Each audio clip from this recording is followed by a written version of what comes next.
Supreme court को मैं धन्यवाद देता हूं कि आपने स्वर्णों को दर्द को समझा। भारतीय जनता पार्टी द्वारा अमित शाह मोदी जी द्वारा जो ऑर्डिनेंस लाया गया था, यूजीसी बिल, काला कानून, उस पर आज सुप्रीम कोर्ट ने रोक लगा दिया और 19 मार्च तक इस पर रोक लगा दिया गया। मैं धन्यवाद देता हूं न्यायालय का, मैं न्यायालय का सम्मान करता हूं कि देश में अभी कानून बचा हुआ है।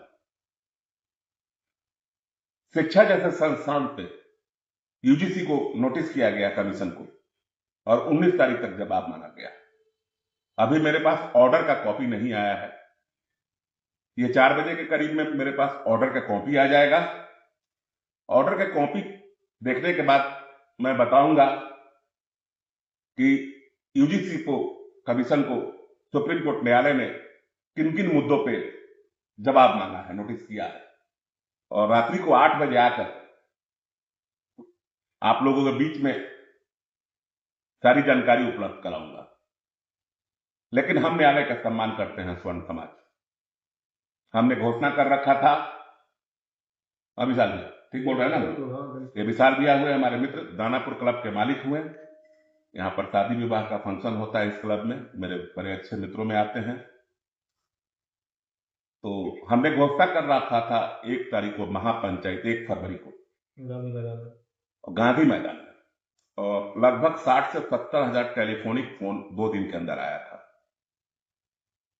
लोगों का उल्लास, स्वर्ण समाज के लोगों का, भूमिहार समाज का, ब्राह्मण समाज का, ललाजी समाज का, क्षत्रिय मंच का, परशुराम मंच का, पहली बार ऐसा लग रहा था कि अगर 1 तारीख तक सुप्रीम कोर्ट का आदेश नहीं आता कि वो पटना में ऐतिहासिक हो जाता। जिस तरह टेलीफोनिक लोग मुझे कर रहे थे और जिस तरह सोशल आईडी पर लोगों ने पोस्ट किया था, मैं धन्यवाद देता हूं बिहार और अपने देश के स्वर्ण समाज के सभी नेताओं का। मैं सभी को दिल से धन्यवाद देता हूं। इसी तरह अपने हक का आवाज उठाते रहिएगा। लड़ने का आदत आदी है, हम लोग लड़ते रहेंगे। और मैं धन्यवाद उनको भी देना चाहता हूं, स्वर्ण समाज के एमपी और सांसद और विधायक का। आप लोग भी इसी तरह चुप रहिएगा। स्वर्ण समाज के सभी लोगों ने देखा है कि कौन क्या बोला है। सदन में जाकर सो जाइए, क्या जरूरत है, क्या जरूरत है हमारी आवाज उठाने का। आप खुश है ना, आप एमपी हो गए, आप विधायक हो गए, आप खुश रहिए। मेरा काउंटर हो जाए, 35 करोड़ लोगों का हत्या हो जाए, इससे आपको क्या मतलब है? आपकी खुशी होगी, आपके बच्चे अमेरिका पढ़े, आपके बच्चे जापान पढ़े, गरीब के बच्चों से तो आपको मतलब है नहीं। लेकिन मैं इसके लिए अपने ही समाज के, स्वर्ण समाज के लोगों को कहता हूं, इसकी भी गलती आप ही लोग करते हैं। ऐसे लोगों को सदन में चुन के भेजते हैं कि जो आपकी आवाज तक नहीं उठा पाते हैं। 5 साल बीतने में टाइम नहीं लगेगा। ऐसे लोगों से सावधान हो जाइए जो अपने स्वार्थ में अंधे हो चुके हैं। और 5वें साल बदल देना है, वैसे लोग बोलना है जो शेर की तरह दहाड़ करे, जरूरत पड़ने पर ये सांसद बने और विधायक बने तो रिजाइन करने का भी दम रखे। भारत में स्वर्ण समाज को मिटाने वाले, इस बिल को बनाने वाले, शिक्षा जैसे संस्थान पे सुदामा और कृष्ण को, मित्रता को कलंकित करने वाले स्वर्ण समाज के लोग आपको कभी माफ नहीं करेंगे। ये चीज हम लोग अपने मन में रखेंगे। और ऑर्डिनेंस पढ़ने के बाद, सुप्रीम कोर्ट का ऑर्डिनेंस, अगर बीच में अगर कोई भी फैसला हमारे विपक्ष में आता है तो हमें शांत नहीं रहना है। जिस तरह आप लोगों ने एकता का परिचय दिया है, हर जगह संगठित होइए, हर जगह लोगों के बीच में रहिए। हमें किसी के घर से मतलब नहीं है, लेकिन हमारे घर को कोई कमजोर करेगा तो फिर हम लोग बोलेंगे ही ना, हम लोग चुप नहीं रहेंगे। मैं सभी स्वर्ण समाज के साथियों को, मैं सभी समाज के माताओं बहनों को, सभी को मैं अभिवादन करता हूं कि आपकी लड़ाई थी, आपके दम की लड़ाई थी। आप लोगों ने जिस तरह देश भर में आवाज उठाया, सुप्रीम कोर्ट न्यायालय को सुनना पड़ा। अगर इसके विरोध में अगर कोई भी कानून पास किया जाता है, अगर शिक्षा जैसे संस्थान में, खेल जैसे संस्थान में अगर पास किया जाता है तो कल भी हम विरोध करेंगे, हम रहें या ना रहें, मुझे उससे मतलब नहीं है, लेकिन हम उनको भी नहीं रहने देंगे जो हमें नहीं रहने देना चाहते हैं, हम उनको भी मिटा देंगे। अभी भी आवाज दे रहे हैं। जिस स्वर्ण समाज ने आदरणीय मोदी जी, आदरणीय अमित शाह जी को राज तिलक लगाया, अगर उस स्वर्ण समाज को अगर आप लोग मिटाना चाहते हैं, भारतीय जनता पार्टी के आपसी मतभेद को 35 करोड़ का स्वर्णों का अगर आप स्वीकार करना चाहते हैं तो इतिहास पढ़ लीजिएगा। मोदी जी, शाह जी कि हमने शुरू से ही बलिदान और त्याग किया है, हमारे इतिहास में रहा है। बलिदान त्याग करने की बात आएगी तो स्वर्णों के बच्चे के खून कमजोर नहीं है। अगर हम हिंदुस्तान के लिए लड़ सकते हैं तो अपने अधिकार के लिए भी लड़ सकते हैं। हमें अब कोई अधिकार से वंचित करेगा तो हम जरूर देश के हर कोने में हम लोग फैले हुए हैं। हमारे भाई इतने स्वर्ण समाज के मजबूत हैं कि अपनी आवाज के लिए, अपने समाज के लिए, अपने बेटियों के लिए, अपने बच्चों के लिए वो जरूर आपका विरोध करेंगे। फिर आपको भारतीय जनता पार्टी के उन नेताओं को मैं कहना चाहूंगा कि हमारे स्वर्ण समाज के बच्चों से छेड़खानी ना करें। अगर ये छेड़खानी करेंगे तो अभी हम लोग जिंदा हैं, ठीक है, वो एमपी और विधायक आपकी अधीनता स्वीकार करते हैं, लेकिन बहुत सारे ऐसे लोग हैं स्वर्ण समाज में कि जो आपके विरोध में भी जाकर हम लोग बलिदान और त्याग समझते हैं। अगर अब आप हम लोग कमजोर पड़ जाएंगे तो खुद को मिटाने का क्षमता रखते हैं, और देश में इतनी स्वर्ण समाज के लोग देह में आग लगा लेंगे, ट्रेन के आगे कट के मर जाएंगे कि आप लोग का कलेजा डोल जाएगा। और जरूरत पड़ने पे अगर नहीं माने तो लड़ाइयां भी लड़ेंगे, फिर तलवारें उठेगी और फिर हम लोग लड़ेंगे आपसे। स्वर्ण समाज को मिटाने की भूल मत कीजिएगा। मैं फिर से सुप्रीम कोर्ट को धन्यवाद करता हूं, मैं सभी भाइयों को धन्यवाद करता हूं, मैं न्यायालय के सुप्रीम कोर्ट पर बैठे मीडिया बंधु को भी मैं धन्यवाद करता हूं। मेरे आवाज के बाद आपने जिस तरह स्वर्ण के मीडिया बंधुओं को, सभी को मैं धन्यवाद करता हूं। हमें ओबीसी से कोई आपत्ति नहीं है, हमें एसटी एससी से कोई बात नहीं, हम तो कल भी आपके समर्थक थे। हम लोग तो आपको बसाते हैं, हम लोग तो चाहते हैं कि हम लोग एक साथ बैठे, हम लोग एक साथ खाएं, हम लोग एक साथ बोले, पहले की तरह जैसे महाभारत और रामायण में सभी शूद्र के बच्चे और सभी स्वर्ण के बच्चे एक साथ बैठ के शिक्षा ग्रहण करते थे। उस समय कहां कोई कानून होता था। आप लोग भी समझदार बनिए, हम लोग हाथ बढ़ा रहे हैं, हम लोग भी चाहते हैं कि आप लोग आगे बढ़िए। कहां हम लोग 33% में हम लोग जाकर किसी को गाली गलौज या मंडल आयोग का विरोध करते हैं। हम लोग चुप हो गए। आपको लोगों को लगता है कि हम लोग शोषित हुए हैं, तो स्वर्ण समाज शोषित नहीं किया है। देश में अंग्रेजों ने राज किया, देश में बाबर राज किया, देश में बहुत सारे लोग राज किए, उन लोगों ने आपको शोषित किया था। इसकी जिम्मेवारी आप हम लोग को देंगे। हम लोग तो आपके लिए लड़े, हम लोग तो आपको हिंदुस्तान में बचाएं, हम लोग तो देश के लिए लड़े। और इसको आप लोग किस ढंग से पेश कर रहे हैं। सोशल आईडी पे कुछ यूट्यूबर है जो अपने आप को बहुत तेज समझ रहे हैं। तेज मत समझिए, हमको अनपढ़ कह रहे हैं।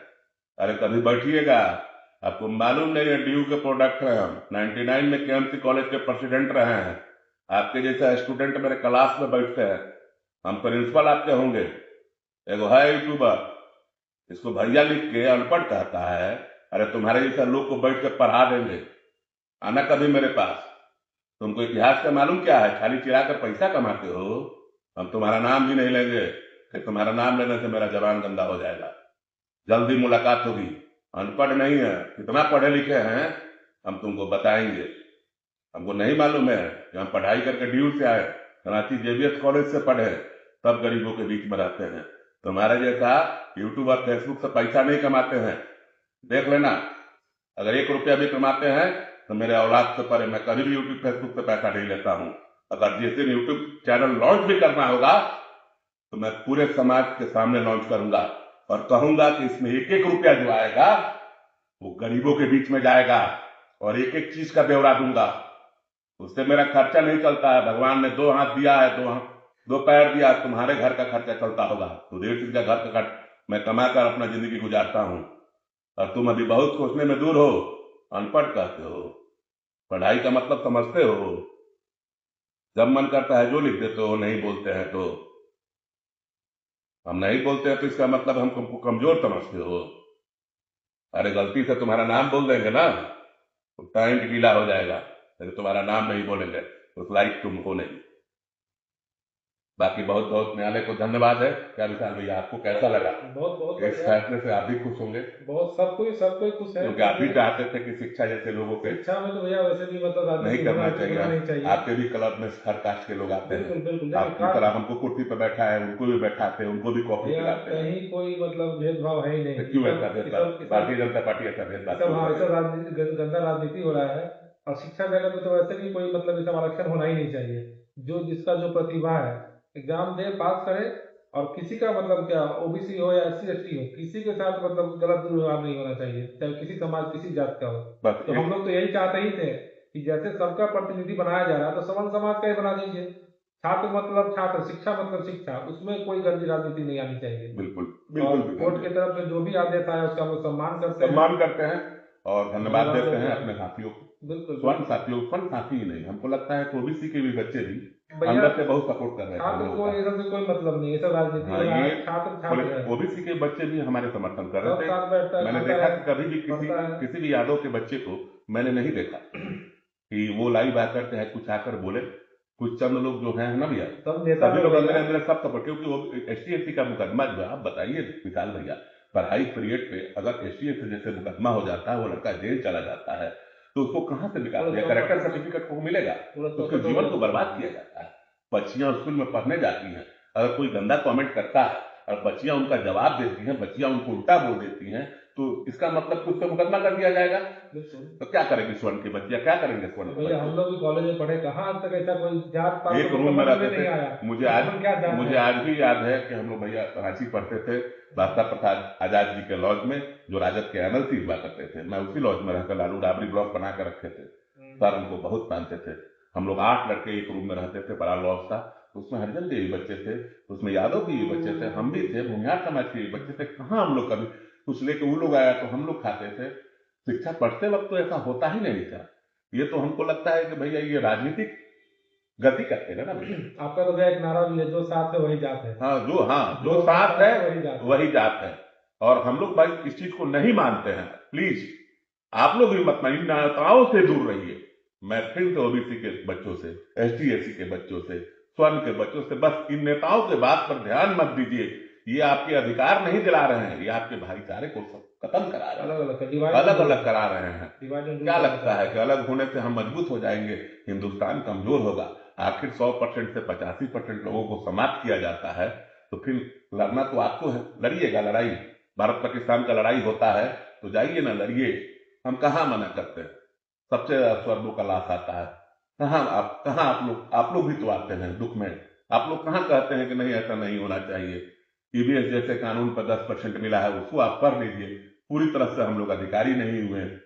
मोदी जी और अमित शाह जी स्वर्ण के एसटी एससी के बच्चों को मैं मांग करता हूं सरकार से कि आपको आर्थिक रूप से सर्वे करा लीजिए। अगर एसटी एससी के बच्चे अगर कमजोर है तो उनको जमीन दान कीजिए, बिल्कुल। सरकारी जमीन को दान कीजिए। जितने लोग सरकारी जमीन को आप विधायक और एमपी को दे रहे हैं, तो क्यों नहीं एसटी एससी को बच्चों को दिया जाए भैया?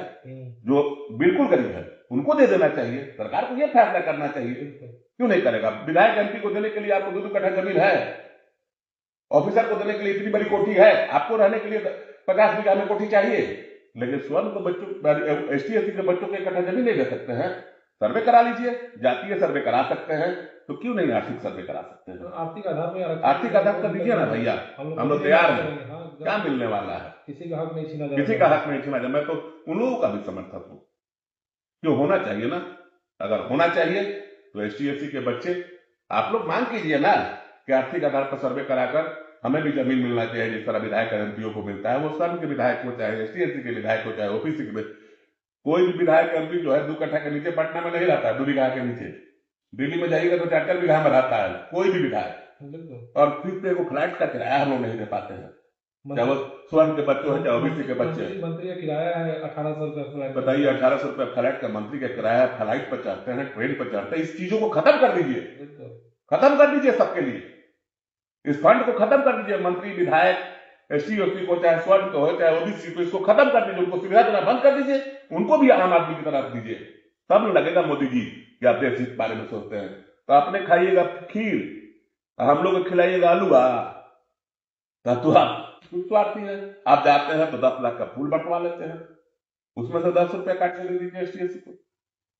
चुनाव में इतना खर्च होता है, सभी का जांच कराइए। कौन गरीब का सुन कहाँ मिल गरीब का सुन कहाँ रहा है? 10,000 रुपया देकर बेवकूफ बना दिया जा रहा है। पर आप लोग बेवकूफ बन रहे हैं, आप लोग सरकार को समर्थन दे रहे हैं तो देते रहिए।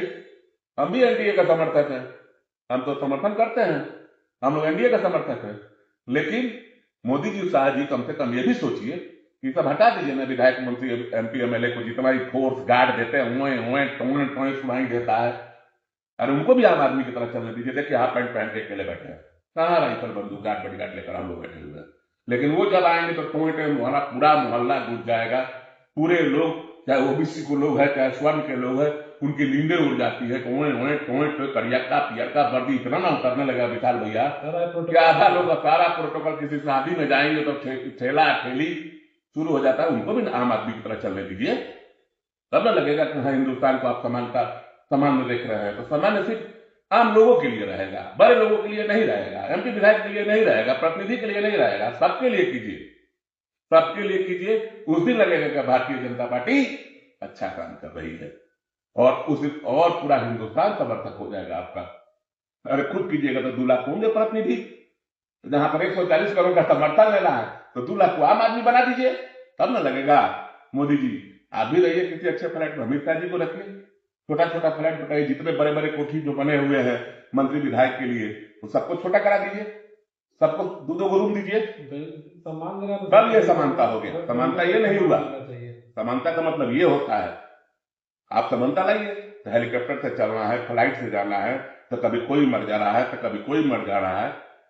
ट्रेन का रिजर्वेशन में भी आप आरक्षण दे दिए, समझ में नहीं आता है। लेकिन मैं फिर से सुप्रीम कोर्ट को भी हम लोग धन्यवाद देते हैं।